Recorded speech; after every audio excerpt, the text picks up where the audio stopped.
કેમ છો મિત્રો? નમસ્તે, તમારા બધાનું સ્વાગત છે અમારી યુટ્યુબ ચેનલ રાવલ ઓમાના ટ્રાવેલર જર્ની પર। આજે આપણે સાબરમતી નદી વિશે વિસ્તૃત માહિતી આપશું, જેમાં ઉદ્ભવ અને સ્વરૂપ, નદીઓનો માર્ગ, ઉપનદીઓ, ડેમ અને પ્રોજેક્ટ, ઐતિહાસિક અને સાંસ્કૃતિક મહત્વ, આધુનિક ઓળખ, અર્થતંત્રમાં ફાળો, પર્યાવરણ અને પડકારો, ધાર્મિક અને લોકમાન્યતાઓ વગેરે વિશે વિસ્તૃત ચર્ચા કરીશું। તો બન્યા રહો અમારી સાથે।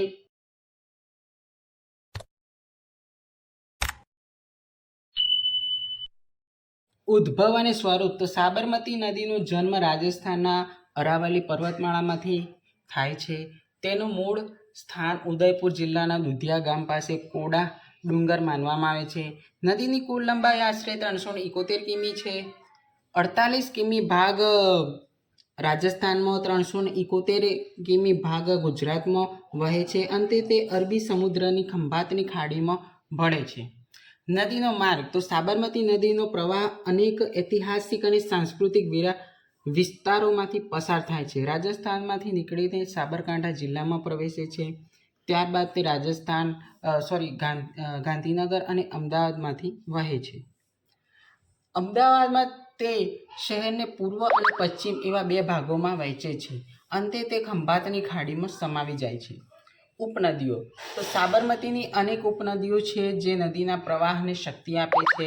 વાકલ નદી, હાથમતી નદી, ખારી નદી, ગુહા નદી, વેતરક નદી, સે નદી વગેરે નદીઓ આ નદીઓ સાથે મળીને સાબરમતી ખીણમાં સિંચાઈ, કૃષિ અને જીવનને સમૃદ્ધ બનાવે છે। ડેમ અને પ્રોજેક્ટ। તો સાબરમતી પર અને તેની ઉપનદીઓ પર અનેક જળાશયો બનાવવામાં આવ્યા છે। ધરોઈ ડેમ। સાબરકાંઠામાં આવેલો ધરોઈ ડેમ એ સિંચાઈ, પીવાનું પાણી અને વીજળી માટે, વેતરક ડેમ એ કૃષિ માટે મહત્વપૂર્ણ, હાથમતી ડેમ એ સાબરમતી ખીણના પાણીની જરૂરિયાત માટે। આ ડેમોથી અમદાવાદ, ગાંધીનગર અને આસપાસના વિસ્તારોને પાણી મળે છે। ઐતિહાસિક અને સાંસ્કૃતિક મહત્વ। તો સાબરમતીના કિનારે આવેલો સાબરમતી આશ્રમ મહાત્મા ગાંધીજીનું નિવાસસ્થાન હતું। 1930માં પ્રસિદ્ધ દાંડીકૂચ અહીંથી જ શરૂ થઈ હતી। નદી કાંઠે અનેક પ્રાચીન મંદિરો, ઘાટો અને વસાહતો આવેલી છે જે લોક આસ્થાનું કેન્દ્ર છે। આધુનિક ઓળખ। તો સાબરમતી રિવરફ્રન્ટ પ્રોજેક્ટ આજે ગુજરાતની ઓળખ બની ગયું છે। નદી કાંઠે સુંદર બગીચાઓ, ચાલવા માટેના માર્ગો, આર્ટ ગેલેરી, કાર્યક્રમો માટે સ્થળો તૈયાર કરવામાં આવ્યા છે। આ પ્રોજેક્ટને વિશ્વ કક્ષા પર વિશિષ્ટ સ્થાન આપ્યું છે। અર્થતંત્રમાં ફાળો। તો કૃષિ। સાબરમતી ખીણના ખેતરોમાં આ નદી સિંચાઈનો મુખ્ય આધાર છે। ઉદ્યોગ।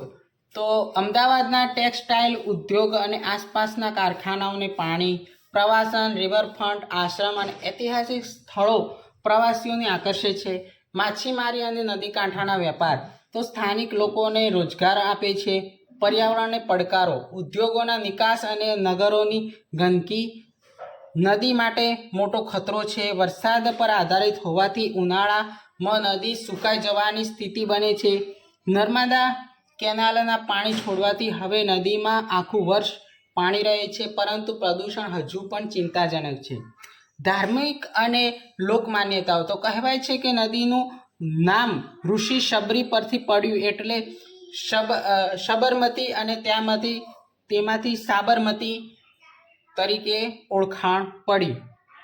બીજી માન્યતા અનુસાર સાબર નામના આદિવાસી સમુદાય પરથી નદીનું નામ સાબરમતી પડ્યું। સાબરમતી નદી કાંઠે લોકો તહેવારોમાં પૂજન વિધિઓ, સ્નાન કરે છે વગેરે તહેવારો ઉજવતા હોય છે। ગણેશ ચતુર્થી બી ત્યાં ઉજવાતી હોય છે। વિશેષતા। તો અમદાવાદનું હૃદય સાબરમતી વગર શહેરની કલ્પના અધૂરી છે। નદી કાંઠે સામાજિક, સાંસ્કૃતિક અને ધાર્મિક પ્રવૃત્તિઓ સદીઓથી ચાલે છે।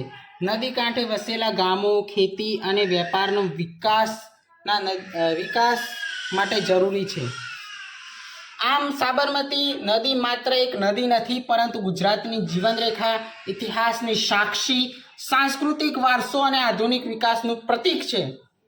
તો ચાલો સાબરમતી નદીને રૂબરૂ તેનો પ્રવાહનો દર્શન કરીએ.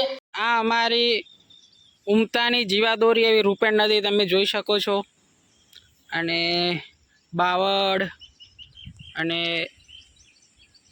કપિરાજ હનુમાનજી તમે જોઈ શકો છો અમારા ઉમતા ગામના. કેવા સરસ બેઠેલા છે ઝાડ ઉપર, અને કૂતરો જેવો આરામ કરી રહ્યા છે. તો આપણે વડનગર આવી ચૂક્યા છીએ.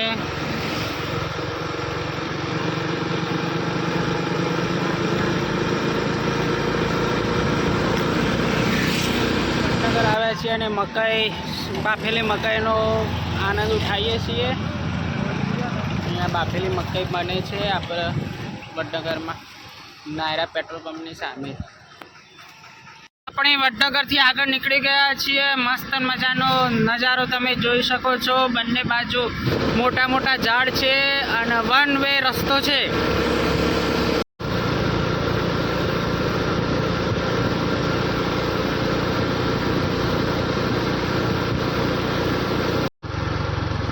સરસ મજાનો તમે દરવાજો જોઈ શકો છો કરબટિયા ગામનો. 6 કિલોમીટર દૂર છે, અને સાબરમતી નદીનો આપણે અદ્ભુત નજારો જોશું. આ મગફળી ઉગાડેલી છે ખેતરોમાં, તમે જોઈ શકો છો. ખેડૂતો કામ કરે છે, નાના છોકરાઓ મસ્તી કરે છે, અને ગામની ઓળખ એવું બળદગાડું પણ તમે જોઈ શકો છો.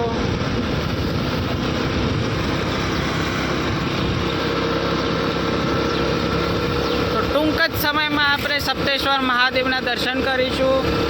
નદીના જળ પ્રલયનો આપણે રૌદ્ર રૂપ તમને બતાવશું. તો બન્યા રહો અમારા સાથે, અમારી ચેનલ યુટ્યુબ રાહુલ ઉમાણા ટ્રાવેલર જર્નીની સાથે. આ નર્સરી તમે જોઈ શકો છો સરદારપુરની. એમાં શાકભાજીના રોપા ને એવું બધું હોય છે. બહુ જ સારો એવો નજારો છે. વાદળો ઘેરાયેલા છે. પ્રકૃતિ સોળે કળાએ ખીલેલી છે.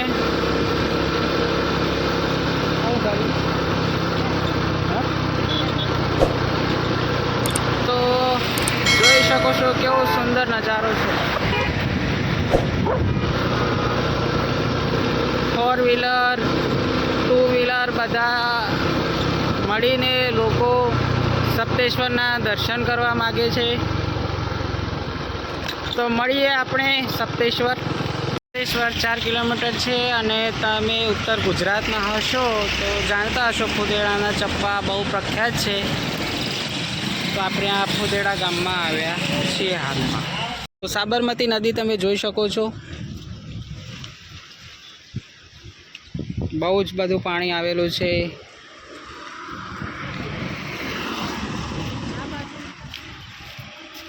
અને સામે સપ્તેશ્વર મહાદેવનું મંદિર બી તમે જોઈ શકો છો. અહીંયા મગર બી આવેલો, સપ્તેશ્વર મહાદેવ. અહીંયા મગર બી આવેલા, ન્યૂઝમાં બી એવો વિડીયો આવેલો હતો. તો અદ્ભુત નજારો છે સાબરમતી નદીનો.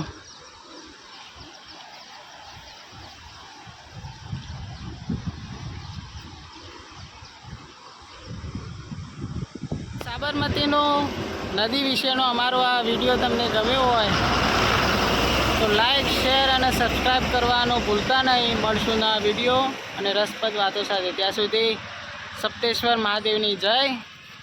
જય સાબરમતી.